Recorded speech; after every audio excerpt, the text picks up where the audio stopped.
अस्सलामुअलैकुम वरहमतुल्लाहि वबरकातुहू। आज मैं आपको तालूत की दुश्मनी हज़रत दाऊद अलैहिस्सलाम के साथ कैसे थी और क्या हुआ उसके बारे में बताऊंगी।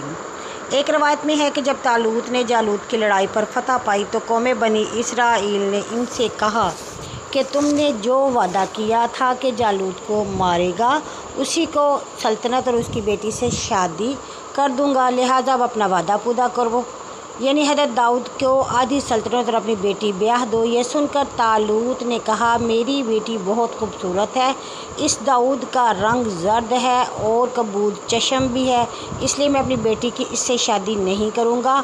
और जब हज़रत दाऊद अलैहिस्सलाम को मालूम हुआ तो उन्होंने भी इनकार किया और कहने लगे कि अगर ऐसा कहता है तो मैं भी कभी भी इससे यहाँ शादी नहीं करूँगा। एक रवायत में है कि बिल आखिर तालूत ने अपनी बेटी को हज़रत दाऊद अलैहिस्सलाम से ब्याह दिया और अपनी निस्फ सल्तनत भी दे दी।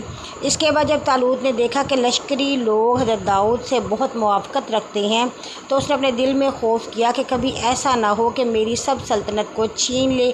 यह ख्याल होते ही तालूत ने हज़रत दाऊद को मारने का फ़ैसला किया और हज़रत दाऊद अलैहिस्सलाम एक पहाड़ के किनारे पर जाकर वहाँ एक मस्जिद बनाकर अल्लाह की इबादत में मशगूल हो गए और तकरीबन इनके साथ 70 आदमी नेक थे।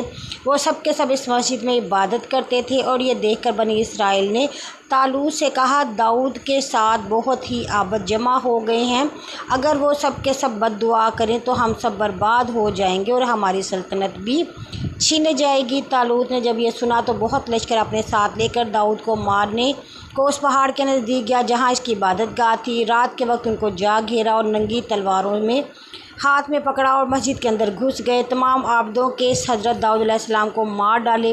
अल्लाह की मर्ज़ी ऐसी हुई कि उनको ख्वाब ने गलबा किया। आखिर तालूत माँ लश्कर सब सो गए। जब वो तालूत माँ अपने लश्कर के सो गया तो उस वक्त हज़रत दाऊद मस्जिद से निकल कर देखते हैं कि तालूत माँ लश्कर के सोया हुआ है। तब नंगी तलवार इसके हाथ से लेकर पत्थर पर मारी और पत्थर को 2 टुकड़े करके इसके पेट पर तलवार और पत्थर भी एक कागज़ का टुकड़ा लिख कर रख दिया। जो चिराग जल रहा था वो भी बुझा दिया।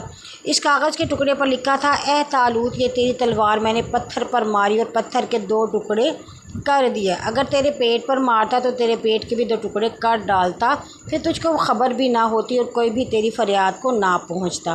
पर तेरी इसी में है कि तू उठ यहाँ से चला जा और इन आबदों के मारे जाने का इरादा बिल्कुल तर्क कर दे, वरना आखिरत में तू गुनाहगार होगा। जब रोज़े रोशन हुआ तालूत अपनी नींद से बेदार हुआ तो देखा कि अपनी तलवार, एक कागज़ का टुकड़ा और पत्थर पेट पर रख कर डर कर उठ खड़ा हुआ और फ़ौरन पशेमान होकर बैतुल मुक़द्दस में चला गया और हज़रत दाऊद अलैहिस्सलाम तमाम आबदों के साथ इबादत इलाही में मशगूल हो गए।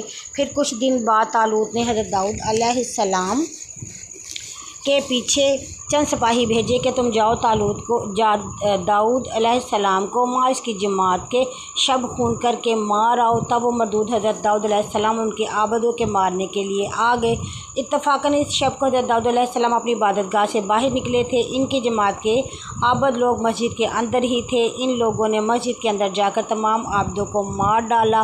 जब तालूत को खबर हुई कि तमाम आबद मारे गए, हज़रत दाऊद बच गए। दर हकीकत मतलब इसका दाऊद था और इन आबदों के मारे जाने से वो बहुत ही पशेमान हुआ। और जब हज़रत दाऊद को बुला भेजा कि वो अपनी बेटी को इनके साथ ब्याह दे और अपनी तकसीर की उज़्रदारी भी करें, जब इसके कासदों ने हज़रत दाऊद अलैहिस्सलाम से जाकर कहा कि आपको तालूत बादशाह बुलाता है, आप हमारे हमरा चलिए, वो आपसे अपनी तकसीर की माफ़ी चाहता है।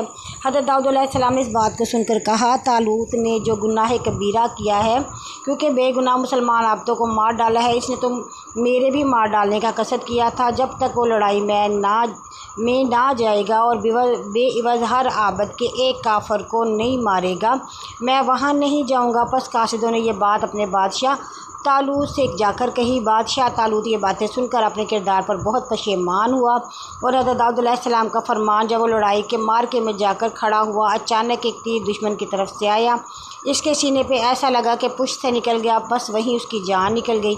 ये देखकर इसका लश्कर हज़मियत पाकर वापस भाग गया। हज़रत दाऊद अलैहिस्सलाम ये खबर पाकर तालूत के घर आकर इसकी बेटी से ब्याह किया और तालूत बादशाह की सल्तनत के मालिक हुए। उनको सब्र की पादाश में बादशाही और पैगम्बरी मिली, जैसे कि अल्लाह पाक ने कुरान पाक में फरमाया। तर्जुमा और दी अल्लाह ताला ने दाऊद अलैहिस्सलाम को सल्तनत और हिकमत यानी पैगम्बरी से नवाजा।